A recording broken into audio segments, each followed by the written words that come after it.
Well, as you just heard, the damage estimate from Louisiana's sweet potato crop is $27 million. But what you might not realize is that damage estimate accounts for more than 40% of the total crop here in the state. This week in Louisiana Agriculture's Avery Davidson spoke with sweet potato growers who feared Gustav had washed away their entire industry. It's a sour sight for a sweet potato grower. This is Ken Thornhill's field in Franklin Parish. Hurricane Gustav dumped nearly 20 inches of rain on this field in only 2 days. You can see where floodwaters ripped the soil away from the sweet potatoes and then deposited it in stripes along the road. The question now is, how will Gustav impact Louisiana's yam industry? We don't know. The industry may be gone. Thornhill says that because initially, after the storm, nearly 90% of the state's sweet potatoes were covered with water.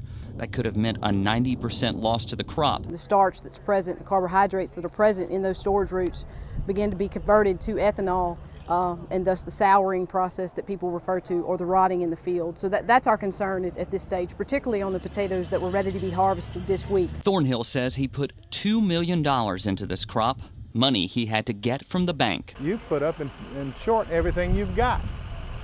We have land that's been in my wife's family since 1858, and that's at risk. So that's the human side of it. What some might call the divine side of the situation is that Thornhill's land did drain quickly.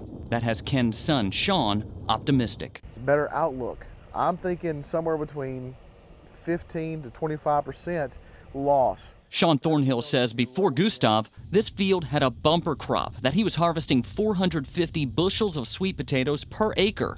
Now he expects about 300 bushels an acre, but Sean's not complaining. A lot of people will not be going next year, so I count my blessings and I'm going, thank you, Lord. Thankful the storm did not wash away a family's livelihood and life. In Franklin Parish, I'm Avery Davidson for This Week in Louisiana Agriculture. Tara Smith says last year's bumper sweet potato crop brought in more than $115 million to the state's economy. That number includes both processing and packing of sweet potatoes. We'll likely have to wait until after harvest to learn the full impact Hurricane Gustav had on the 2008 sweet potato crop.